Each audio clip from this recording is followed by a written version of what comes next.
Hello बच्चों, आइए प्रश्न को पढ़ते हैं। प्रश्न यह है, समाकलन -4 से 4 log 7 माइनस एक्स बटे 7 प्लस एक्स dx का मान है। यहाँ 4 विकल्प दिए गए हैं। विकल्प ए 4, विकल्प बी -4, विकल्प सी 0 तथा विकल्प डी 1। तो आइए सर्वप्रथम प्रश्न की मुख्य अवधारणा को जान लेते हैं। मुख्य अवधारणा। देखिए, यह प्रश्न निश्चित समाकलन का है। तो निश्चित समाकलन के कुछ गुणधर्म होते हैं, जिनमें से एक गुण यहाँ पर इस प्रश्न में लग रहा है।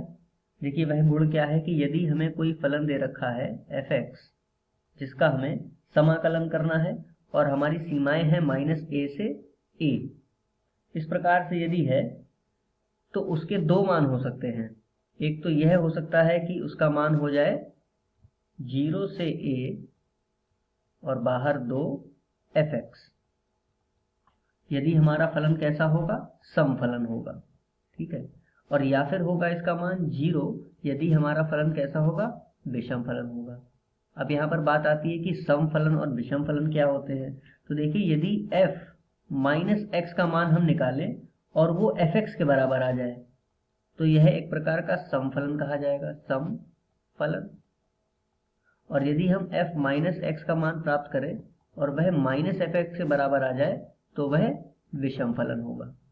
तो आइए इस प्रश्न को इस मुख्य अवधारणा के आधार पर हल करते हैं। तो सर्वप्रथम हम क्या करेंगे, f माइनस एक्स का मान प्राप्त करेंगे।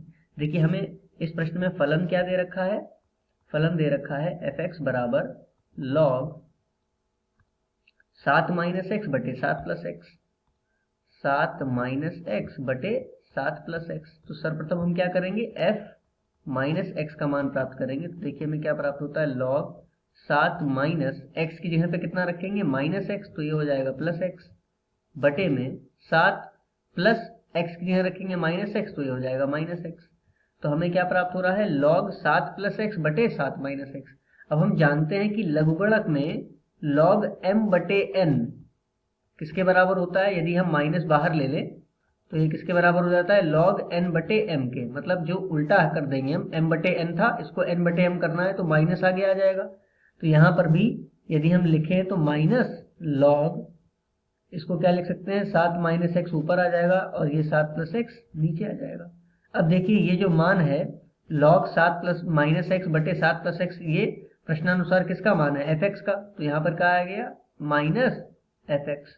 अर्थात f माइनस एक्स का जब हमने मान प्राप्त किया तो वह माइनस fx के बराबर आ गया। अतः हम यह कह सकते हैं कि हमारा दिया गया फलन प्रश्न में क्या है, विषम फलन है। और विषम फलन यदि है तो मुख्य अवधारणा के आधार पर इसका मान क्या हो जाएगा, 0 आ जाएगा, ठीक है। तो विकल्प कौन सा सही है, सी। तो अतः हम यह मुख्य अवधारणा के आधार पर कह सकते हैं, अतः विकल्प सी सही है। मुख्य अवधारणा के आधार पर यह हमने प्राप्त कर लिया है। आशा करते हैं आपको समझ में आ गया होगा। धन्यवाद।